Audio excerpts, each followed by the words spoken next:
열왕기상 17장 8절에서부터 16절까지 말씀입니다.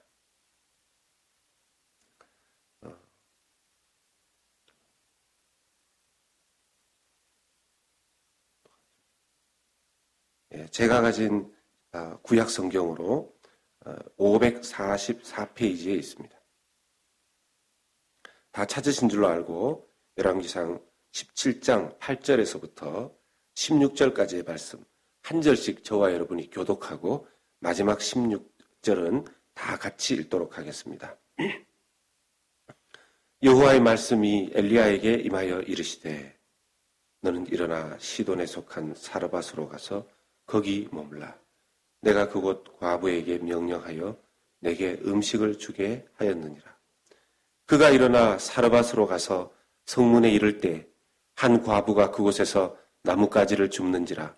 이에 불러 이르되 청하건대 그릇에 물을 조금 가져다가 내가 마시게 하라. 그가 가지러 갈 때 엘리야가 그를 불러 이르되 청하건대 내 손에 떡 한 조각을 내게로 가져오라. 그가 이르되 당신의 하나님 여호와께서 살아계심을 두고 맹세하노니 나는 떡이 없고 다만 통에 가루 한 움큼과 병에 기름 조금뿐이라. 내가 나뭇가지 둘을 주워다가 나와 내 아들을 위하여 음식을 만들어 먹고 그 후에는 죽으리라. 엘리야가 그에게 이르되 두려워하지 말고 가서 내 말대로 하려니와 먼저 그것으로 나를 위하여 작은 떡 한 개를 만들어 내게로 가져오고 그 후에 너와 내 아들을 위하여 만들라. 이스라엘의 하나님 여호와의 말씀이 나 여호와가 비를 지면에 내리는 날까지 그 통에 가루가 떨어지지 아니하고 그 병에 기름이 없어지지 아니하리라 하셨느니라. 그가 가서 엘리야의 말대로 하였더니 그와 엘리야와 그의 식구가 여러 날 먹었으나 다 같이 읽습니다.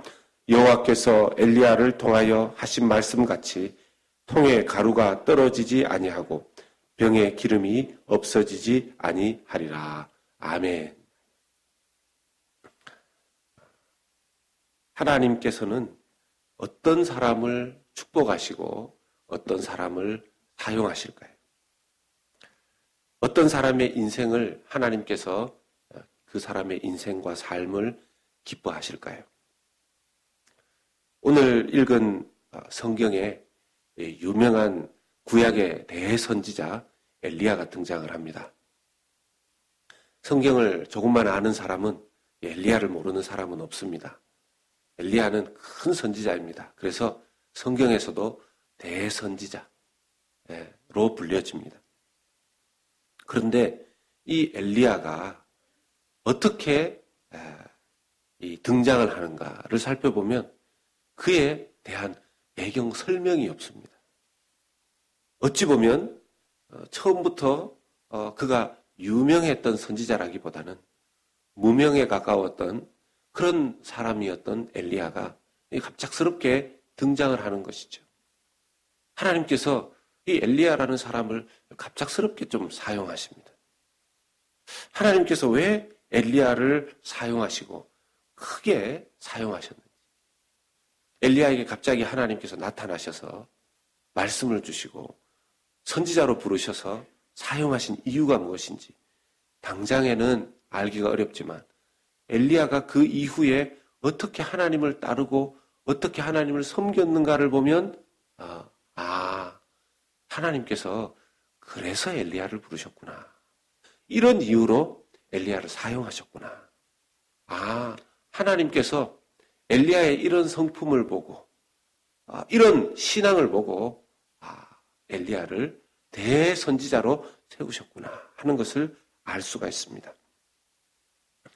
엘리야에게 하나님께서 나타나신 이후에 왜 엘리야를 부르셨고 엘리야에게 어떻게 믿음 훈련을 시키셨고 엘리야를 통해서 하나님께서 어떻게 자기를 드러내셨는지 오늘날 우리가 하나님을 믿고 하나님의 인도를 받는 신앙인으로서 엘리야의 행적을 보면서 우리는 어떻게 하나님을 따르고 하나님을 믿고 하나님을 신뢰해야 되는지 오늘 말씀을 통해서 살펴보기를 원합니다.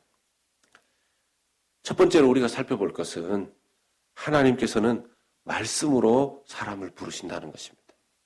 하나님은 말씀으로 사람을 부르십니다. 하나님께서 무명의 선지자 엘리야를 부르셨다 그랬습니다. 오늘 말씀 8절의 말씀을 보면 여호와의 말씀이 엘리야에게 임하여 이르시되, 여호와의 말씀이 엘리야에게 갑자기 임하였습니다. 여러분, 엘리야를 부르실 때 하나님께서 무엇으로 부르십니까?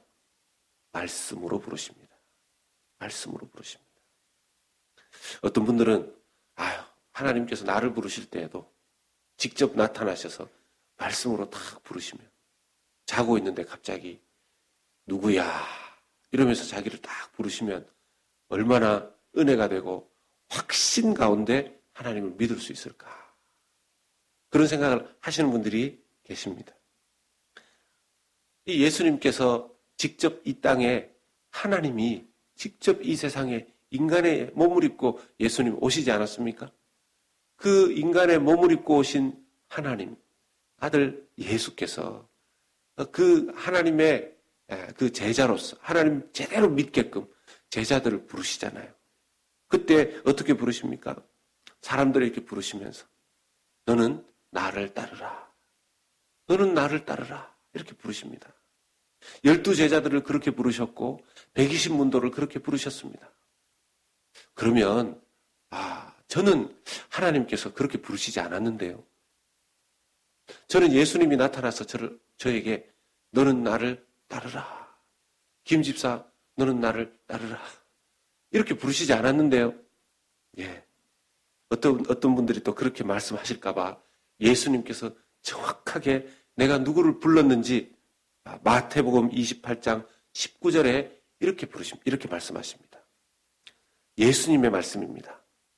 그러므로 너희는 가서, 우리 같이 읽어볼까요?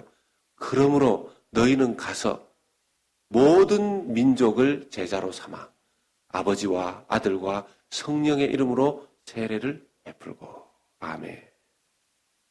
너희는 가서 그냥 네가 원하는 사람들 이렇게 찍어가지고 너하고 친할 만한 사람들, 마음에 드는 사람들, 그런 사람들 12제자들에게 이야기하면서 가서 저 사람 보니까 좀 믿을 것 같다. 예수 믿을 것 같다. 전도도 나가보면 이런 분들이 계세요. 저는 노방전도나 전도를 나가보면 혹시 예수님 믿으십니까? 물어보면 다 믿는다 그래요. 다 교회 다닌다 그래요. 그래서 목사님 다녀보니까 요즘 다 교회 다니는 것 같습니다. 그래서 전도할 필요가 없는 것 같은데요. 이렇게 말씀하시는 분들이 계십니다. 여러분, 어떻게 그분은 전도하러 가면 다 교회 다니는 사람을 만날까요? 일반적으로 교회 다니는 사람들을 보면 얼굴에 써 있어요. 일반적으로 교회 다니는 사람들은 전도하기 위해서 전도지 나눠주는 사람 보면 그래도 옆에 지나가면서 이렇게 격려하고 싶은 그런 눈빛이 있습니다. 그런 사람들에게 전도지를 이렇게 주면 당연히 대부분 19은 교회를 다닙니다. 어떤 사람이 교회 안 다닐까요? 교회 안 다니는 사람들은 이렇게 지나가면서 또 전도지 나눠주고 이런 사람 보면 인상이 이미 참 이게 안 좋습니다. 왜 이렇게 나와가지고 마트 앞에서 장 보러 왔는데 기분 좋게 왔는데 왜 이런 거 나눠주고, 그래도 좀 좋은 전도지 선물 이런 거 있는 분들은 좀 잘 받기는 하지만 어디 쓸데없는 종이 한 장만 주고 이러면 싫어하는 분들이 참 있습니다. 그런 분들한테 전도하면 인상 팍 쓰고 있는 분, 옆에 마트 옆에서 이렇게 뭡니까 이 담배 피우면서 세상 고민 듬뿍 뒤집어 쓰고 있는 그런 분들에게 전도하면 10에 7, 8은 교회 안 다니거나 혹시라도 교회를 다니신다고 하면 본인이 부끄러워서라도 교회 다닌다고 말을 잘 못해요. 그럴 때는. 그러니 우리가 어떤 사람에게 복음을 전해야 되는가? 오늘 마태복음 28장 19절에 보면 누구에게요? 모든 민족에게. 하나님께서는, 하나님의 그 마음은 모든 민족에게, 모든 민족이 우리 하나님께로 돌아오기를 원하셔서 예수 믿기를 원하시는 줄로 믿습니다. 그 부르심은 우리에게도 임한 것이죠. 그 부르심 우리에게도 임한 것이죠. 엘리야를 부르실 때에는 구약 성경은 하나님의 부르심이 좀 보편적이지 않았습니다. 하나님께서는 이 모든 민족을 구원하긴 해야 되겠는데 먼저 1차적으로는 이스라엘 백성을 부르셨습니다. 근데 이스라엘 백성을 아브라함 때부터 불러서 하나님께서 자기를 잘 믿는 민족으로 세우셨는데 시간이 갈수록 하나님을 믿는 믿음이 떨어지는 거예요. 하나님을 믿는 믿음이 자꾸 떨어집니다. 그래서 하나님께서 아브라함 세우실 때는 없었던 그런 직분을 가진 사람들을 세우십니다. 누굽니까? 선지자를 세우시는 거죠. 여러분, 아브라함 때, 이삭 때, 야곱 때 선지자가 있었습니까? 선지자 없었어요. 그때는 그들이 하나님을 잘 믿었기 때문에. 근데 시간이 지날수록 이스라엘이 왕국을 이루고 넓어지고 커지더니만 하나님을 믿는 믿음이 자꾸 떨어지는 거예요. 그래서 선지자를 부르셔서 하나님의 말씀을 그냥 하나님께로 받아서 그대로 전하는 그런 사역을 시키십니다. 하나님의 말씀을 받는 자가 없으니까 하나님의 말씀을 제대로 그냥 받을 선지자를 세우는 것이죠. 선지자의 제일 큰 역할이 뭡니까? 기적 일으키고 죽은 사람 막 살리고. 여러분, 그게 선지자의 하는 일이 아니었고요. 선지자는 하나님의 말씀을 받아서 그대로 순종해서 하나님을 나타내는 그 직책이 선지자의 역할이었었습니다. 그래서 하나님께서 선지자를 부르실 때 이 사람의 어떤 특징을 보고 부르느냐? 하나님의 말씀을 잘 받는 자. 하나님의 말씀을 그대로 받고 믿고 그 하나님 말씀을 그대로 의지해서 순종할 자를 선지자로 부르신 것입니다. 오늘날도 여러분, 우리가 이 신약 시대에 하나님의 말씀을 그대로 받아서 그 말씀을 그대로 드러내어 하나님께 영광을 올려드리는 하나님의 통로로 우리를 부르신 것입니다. 오늘날 왜 우리를 통해서 하나님의 살아계심이 잘 나타나지가 않는가? 이유는 다른 것이 아닙니다. 하나님의 말씀으로 그대로 잘 안 받는 것이죠. 그 하나님의 말씀을 잘 받아서 그대로 순종함이 약한 것이죠. 그러니 하나님이 우리를 통해서 살아계시다는 것이 잘 나타나지 않을 때가 많다는 것입니다. 교회를 다녀도 하나님의 말씀을 잘 받지 않으면 그 사람의 삶 속에 하나님이 드러나지 않습니다. 이전에 섬겼던 교회 중에서 제가 큐티 모임을 인도한 적이 있는데 한 번은 한 남자 집사님이 주일 큐티 모임에 나타나신 거예요.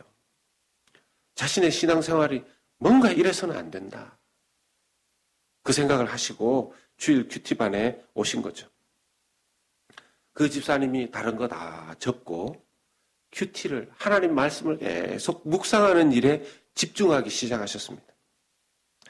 그런데 이분이 말씀 묵상을 하시면서 하나님을 새롭게 만나시게 된 거예요. 매일 큐티를 하면서 하나님과 소통하는, 하나님과 관계를 맺는 그런 일을 시작하셨습니다. 자기가 하나님과의 관계를 맺으니까 하나님 앞에서 자기의 신앙이 회복되면서 자기의 마음 가운데 알 수 없는 기쁨이 서서히 생기기 시작한 겁니다. 믿음이 생기고 은혜가 회복되고 영적인 열정이 생기기 시작하니까 이 가족들을 불러 모아서 이 평상시에 그냥 아내에게 늘 끌려다니던 신앙인에서 가정예배 드립시다. 이 아버지가 가정예배 드립시다. 그렇게 얘기하니 여러분, 아버지가 가정예배 드리자는데 누가 안 옵니까? 다 모여서 가정예배 함께 드리고 심지어는 주변에 있는 사람들에게도 이 관계를 회복해가는 그런 일을 이분이 하시는 거예요. 그분이 고백하기를 목사님, 이전에 알지 못했던 행복함이 있습니다. 그렇게 고백을 하시는 거예요. 무엇보다도 이분이 행복해 하시는 이유 중에 하나가 아내가 늘 자기를 보면 저분은 집사라는 사람이 저렇게 신앙이 저런가? 안수 집사라는 사람이 신앙이 좀 저런가? 그런 눈빛으로 늘 자기를 보는 이 자책감이 자기에게 좀 있었는데, 자기가 이렇게 신앙이 회복되고 말씀이 회복되고 나니까 아내가 자기를 존경하더라는 거예요. 아내가 자기를 신앙적으로 존경하더라는 겁니다. 게다가 또 보너스로 나타나는 게 뭐냐면 반찬이 좋아지더라고요. 반찬이 좋아지더라고요. 할렐루야. 여러분, 신앙이 좋아지면 대접도 좀 달라지게 되어 있습니다. 사랑하는 여러분, 하나님은 오늘도 믿는 우리에게 말씀을 주십니다. 그 말씀을 그대로 받고 또 그 말씀대로 내 안에 말씀이 살아있을 때 그 기쁨과 은혜가 회복되는 것이죠. 내 속에 살아있는 하나님의 말씀이 있으십니까? 점검해 보아야 되겠습니다.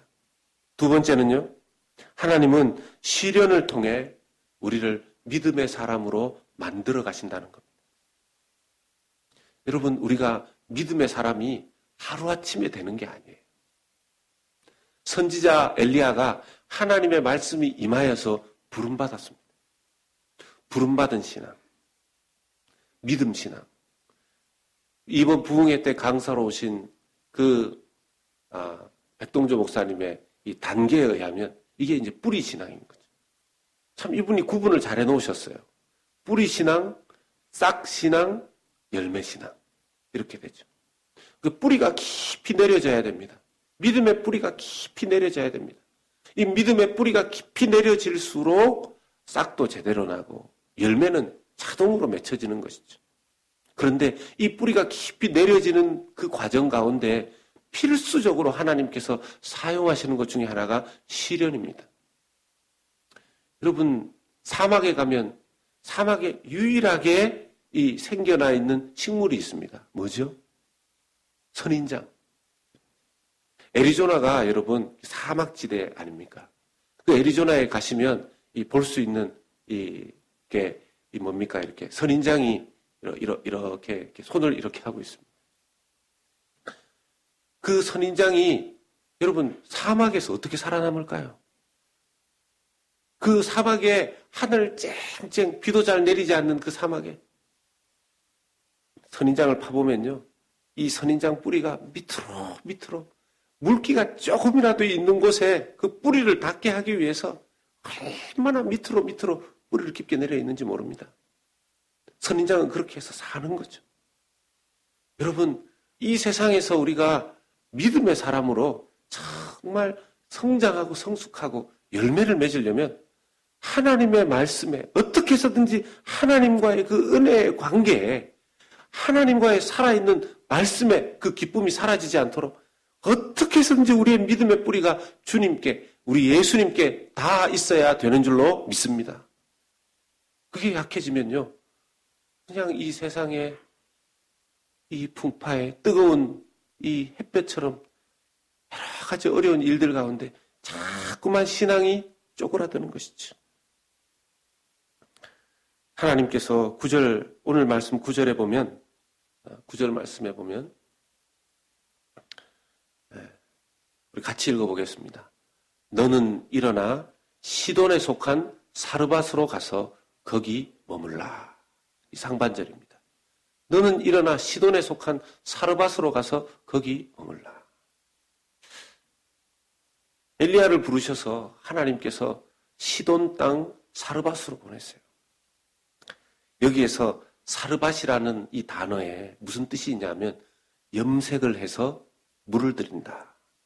또는 이 쇳덩어리를 두들겨서 열을 가해서 두들겨서 재련을 한다. 이런 뜻이 들어있습니다. 엘리야를 하나님께서 부르시고 그냥 그대로 사용하시는 게 아니라 훈련시키시면서 쓰십니다. 어디로 보내십니까? 시돈 땅, 이방인의 땅인데요. 사르밧.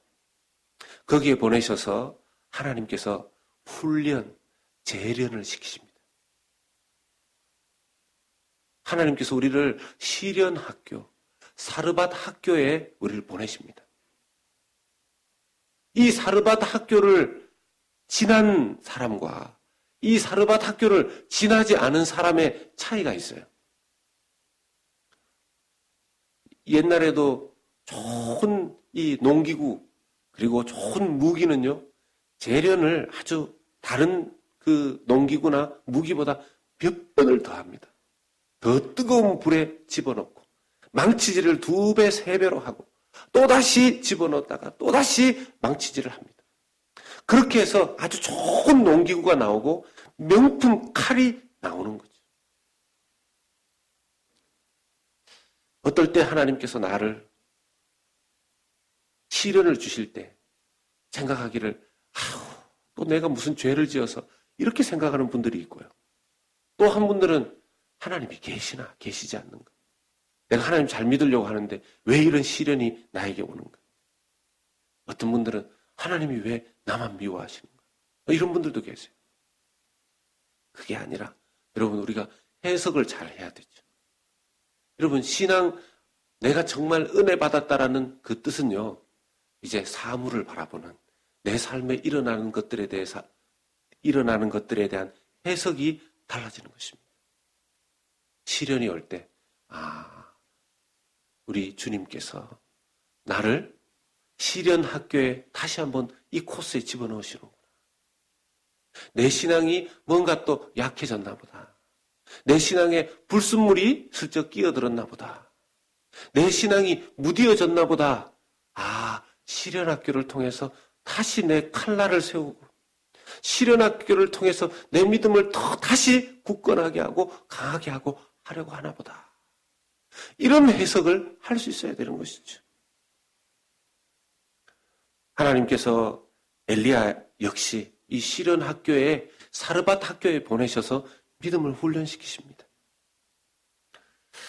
실제로 엘리야는 이 선지자가 되고 나서 하나님의 말씀을 딱 받았는데 첫 말씀이 뭐냐 하면요.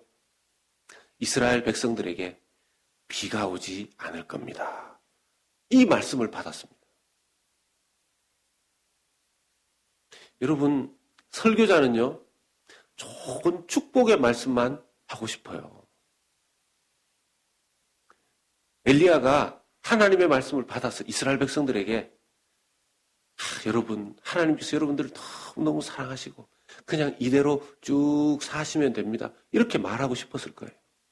그런데 어느 날 하나님이 자기를 선지자로 부르시더니만 첫 메시지를 엘리야에게 주시는데 이 우상 숭배하고 있는 어떤 우상 숭배하고 있습니까? 목구멍이 포도청이라고 예나 지금이나 똑같죠.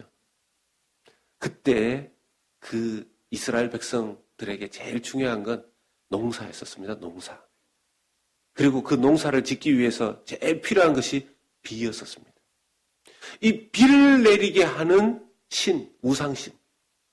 그 미신의 우상이 누구였냐면 바알과 아세라였던 것이죠.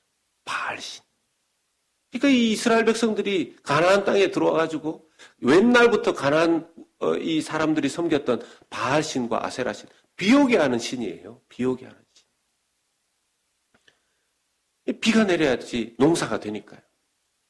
하나님을 의지한 게 아니라 바알신과 아세라신 섬겼습니다. 그들을 향해서 하나님이 너무 마음이 아프니까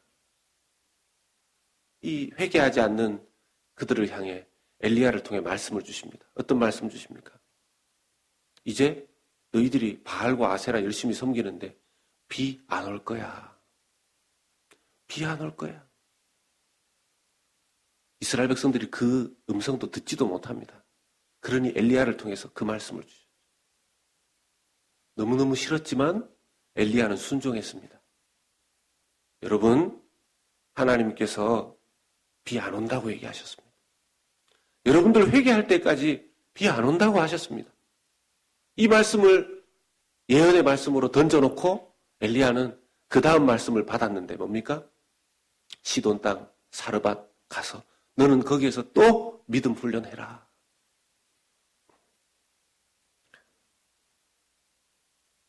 보내시면서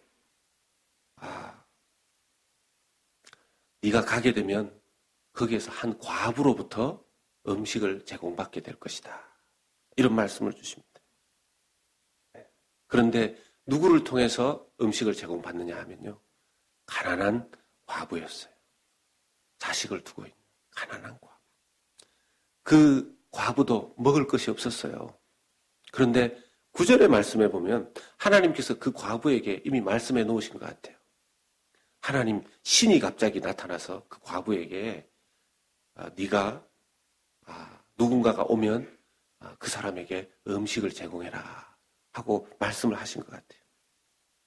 나중에 이 과부가 이 엘리야가 나타나서 음식을 좀 만들어 오십시오. 내게 떡을 만들어 오십시오. 라고 했을 때 이렇게 대답합니다. 12절 말씀에. 오늘 말씀 12절에. 같이 읽겠습니다. 그가 이르되 당신의 하나님 여호와께서 살아계심을 두고 맹세하노니 나는 떡이 없고 다만 통에 가루 한 움큼과 병에 기름 조금뿐이라. 내가 나뭇가지 둘을 주워다가 나와 내 아들을 위하여 음식을 만들어 먹고 그 후에는 죽으리라. 아멘. 여러분, 이게 이 과부가 오셨습니까? 내가 기다리고 있었습니다. 제가 이 밀가루도 있고 이 올리브유예요. 이 기름도 있는데 요거 만들어가지고 금방 빵을 해드릴 테니까 조금만 기다리십시오. 할렐루야. 하나님 찬양합니다. 이게 이런 구절입니까? 아니면 나 같은 혼자 사는 과부한테 하나님이라는 분이 갑자기 나타나가지고 너한테 있는 그 곡식을 가지고 누군가가 와서 빵 만들어 달라고 하면 줘라.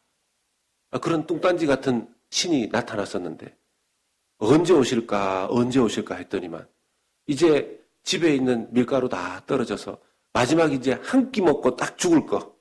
한 끼 먹으면 끼니 없어지는 요거 딱 남았는데 이때 선지자라는 양반이 나타나가지고 음식을 해오시오.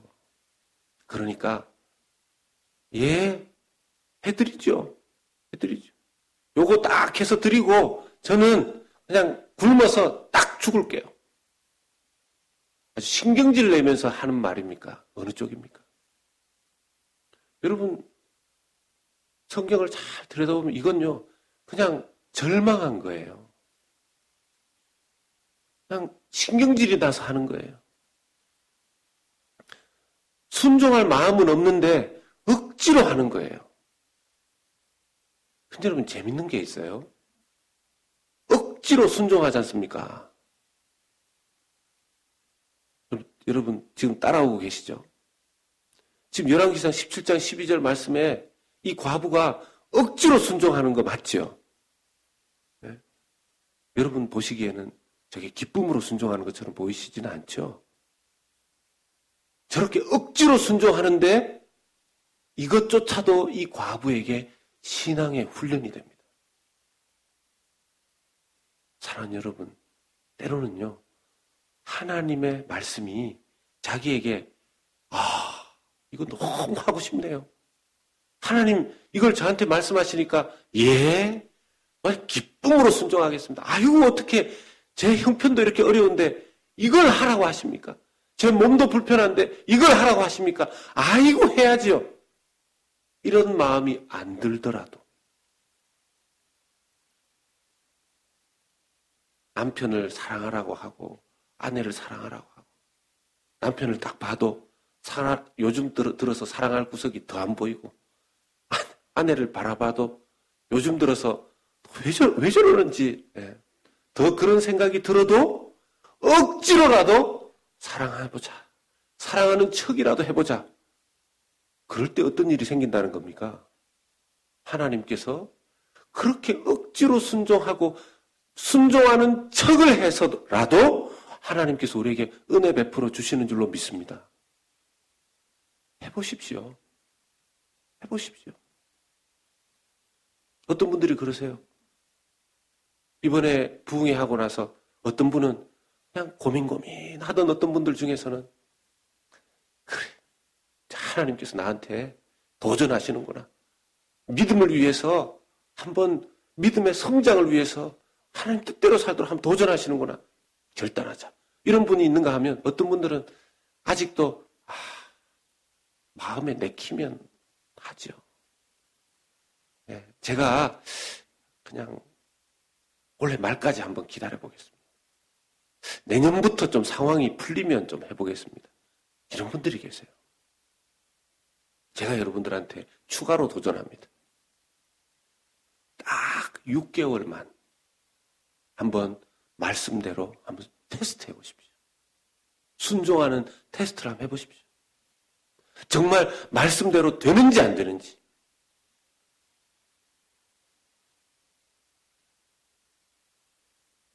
우리가 착각하면서 삽니다. 착각하면서 삽니다. 내일 더 형편이 나아질 거라고 착각하면서 삽니다.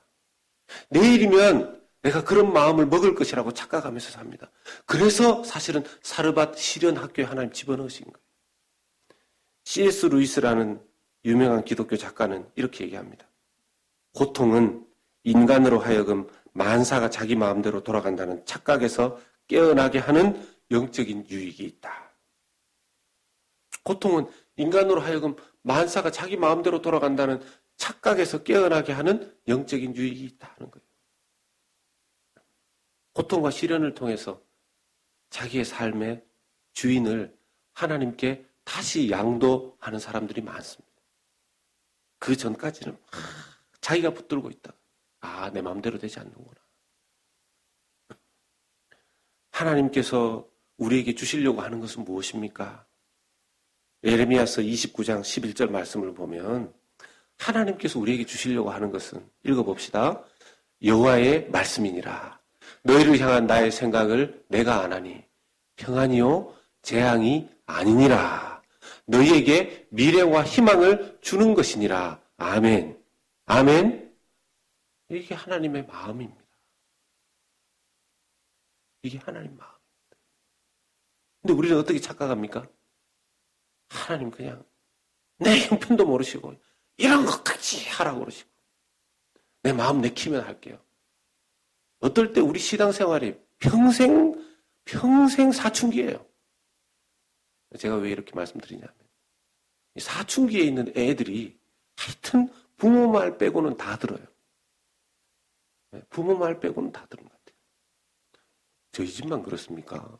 이럴 때 이제 가만히 계시면 저희 애들만 나쁜 애들이 되는 건데 사춘기만 되면 애들이 그 시기에는 부모 말 빼고는 다 잘 듣는 것 같아요. 친구들 말도 잘 듣고 선생님 말도 듣고 하는데 부모님 말 빼고는 다 잘 듣는 것 같아요. 희한해요. 근데 그 시기가 지나가면 이렇게 돌아오지 않습니까? 아니, 우리가 영적으로 평생을 사춘기처럼 하나님 말씀 빼고는 다 잘 듣는 것 같아요.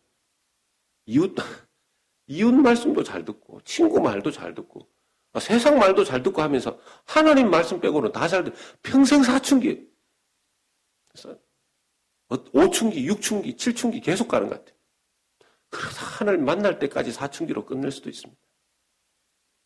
착각이에요. 부모 말씀 따랐다가 인생 재미없어질까 봐 사춘기 학생처럼 하나님 말씀 들었다가 인생이 이상하게 될까 봐 하나님 뭘 좀 모르시는 것 같은데 요즘 그렇게 살면 안 됩니다. 하나님 요즘 신앙생활 그렇게 하는 사람 없습니다. 그런데 하나님의 마음은 뭐라고요? 네가 생각하는 게 착각이다. 네가 생각하는 게 착각이다. 내 말이 맞다. 왜요? 내가 너에게 가지고 있는 생각은 재앙이 아니고 희망을 주는 것이고 미래를 주는 것이고 평안을 주려고 하는 것이다. 그게 하나님의 마음에서 나오는 우리에게 주신 말씀인 줄로 믿습니다. 우리가 하나님 마음을 몰라도 너무 몰라요.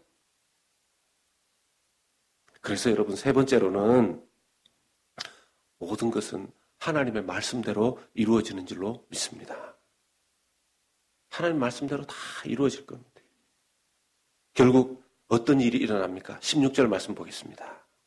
같이 읽겠습니다. 여호와께서 엘리야를 통하여 하신 말씀같이 통에 가루가 떨어지지 아니하고 병에 기름이 없어지지 아니하니라. 아멘.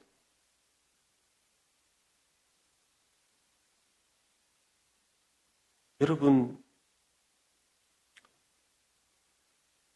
이스라엘 백성들이 왜 바알 우상과 아세라 우상을 섬겼다고요? 비가 내려야 되니까. 왜 비가 내려야 되죠? 비가 내려야 농사를 짓고, 농사를 지어야 밀을 얻고, 농사를 지어야 그 나무에서부터 빻아서 기름을 얻고, 그걸 위해서 바알 신을 섬기고, 아세라 신을 섬기고, 거기에다 대고 비나이다. 재물 갖다 바치고, 음란한 행위하고, 그렇게 했지 않습니까? 그걸 원했잖아요. 근데 하나님께서는 이 하나님 마음도 모르고 평생 사춘기처럼 지낸 이스라엘 백성들에게 무엇을 주십니까? 하나님 말씀을 주시는데 비를 딱 그쳐버리는 거죠. 여기에 비는 내리는 비이기도 하지만 그들의 심령의 생수의 비도 그쳐버린 것입니다. 여러분, 우리는 언제 기쁩니까? 로또에 당첨이 됐을 때. 제가 아직까지 사본 적도 없고 당첨돼본 적도 없고 사본 적이 없으니까 당연히 당첨된 적이 없죠. 어떤 그런 게 딱 당첨이 되면 기쁘겠죠. 당연히 기쁘죠. 집을 새로 샀을 때 네, 그때도 기쁘겠죠. 아직 저도 안 사봐서 잘 모르겠지만 차를 새로 샀을 때 그때도 기쁘겠죠. 결혼을 했을 때 그때도 기쁘겠죠. 근데 여러분, 우리의 삶 가운데 그런 일들은요, 또 잠시 잠깐이에요. 근데 항상 기뻐할 어떤 희열을 누릴 수 있는 하나님을 믿는 사람들에게 희열은 언제 옵니까? 하나님의 말씀이 내 삶에서 이루어지는 것을 보았을 때, 그때 우리는 세상에서 받을 수 없는 그 희열과 기쁨을 발견하고 체험하게 되는 줄로 믿습니다. 우리에게는 그 기쁨이 있어야 돼요. 야, 그냥 억지로라도 말씀에 순종하는 척 해봤더니만, 아니 기쁨으로라도 그렇게 말씀에 순종하는 삶을 살아봤더니만 말씀대로 되네. 그 기쁨. 기도했더니만 기도하라고 그렇게 협박을 해도 안 하다가 그냥 속는 셈 치고 기도 한번 해보자 하고 기도를 했더니만 응답이 이루어질 때, 그때 이 소름 돋는 것 같은 그 기쁨이 오는 것이죠. 그래서 여러분, 한 번 순종해 본 사람이 두 번 순종하고 세 번 순종하는 거예요. 순종 안 하는 사람, 하나님의 말씀이 그대로 이루어지는 걸 경험 못한 사람은 계속 갈등하고 말씀을 멀리하고 이렇게 되는 것이죠. 예수님의 말씀에, 하나님의 말씀에 순종하는 것이 우리의 인생이 자꾸만 쳇바퀴처럼 돌고 도는 것을 줄여줍니다. 자, 보세요. 비가 내려야 농사를 짓고, 농사를 지어야 밀이 자라고, 그 밀을 빻아서 가루를 만들고 밀가루를 만들어서 떡을 만들어서 먹으려고 했죠. 비가 내려야 이 나무가 자라고, 그 나무가 자라서 베어서 그 기름 틀에 집어넣어서 그것을 짜고, 그래야 올리브유를 기름을 얻고, 그래야 빵과 기름을 밀과 기름을 섞어서 빵을 만들고, 그게 그들의 삶의 하나의 테두리 아니었습니까? 근데 하나님의 말씀에 순종했더니만 어떤 일이 일어났죠?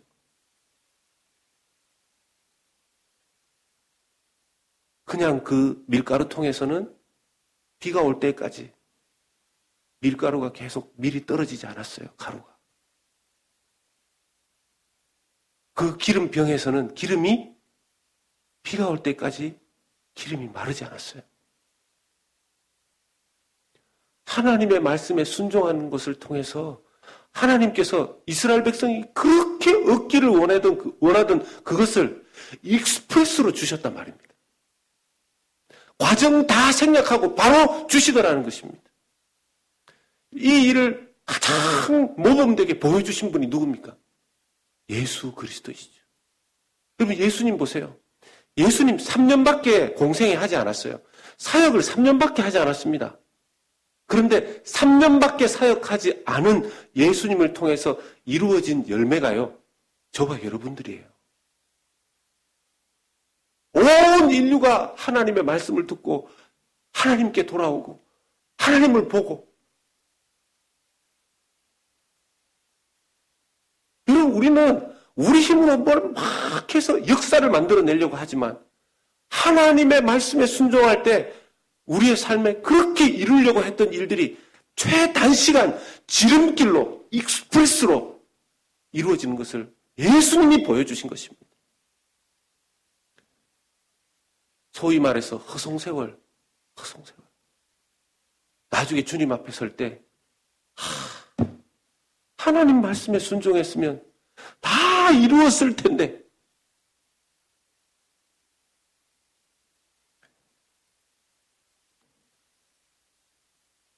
이사야서 1장 19절 말씀에 보면 이렇게 말씀하십니다. 이사야서 1장 19절 말씀을 보면 주님께서 주의 말씀에 순종할 때 어떻게 되는지 우리에게 말씀하십니다. 같이 읽어보겠습니다. 너희가 즐겨 순종하면 땅의 아름다운 소산을 먹을 것이요. 아멘. 아멘. 우리가 하나님께 즐겨 순종하면 땅의 아름다운 소산을 먹게 된다고 누가 말씀하십니까? 하나님이 말씀하십니다. 사랑하는 여러분, 때로는 순종하고 싶지 않을 때가 있습니다. 그런데 순종하는 척이라도 흉내라도 내보면 하나님께서 네가 흉내 내지만 나는 약속을 지킨다. 여러분 한 6개월만이라도 테스트 해보세요. 내가 하나님 말씀에 순종했을 때 어떤 일이 일어나는지, 하나님께서 내게 주시는 땅의 아름다운 소산이 무엇인지 한번 테스트 해보세요. 아무리 힘들고 어려워도 여러분 호랑이는 아무리 배가 고파도 풀 뜯어먹지 않습니다. 예수 믿는 사람은 하나님 말씀으로 살아요.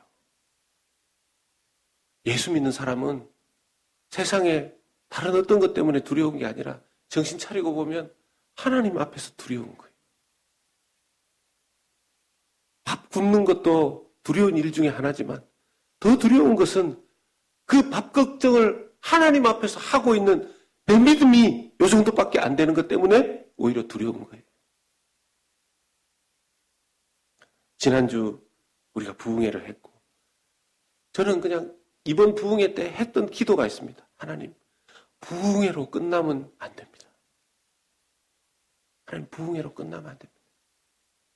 부흥회 이후에 열매를 거두어야 되는데 여러분, 부흥회 때 주신 은혜를 따라서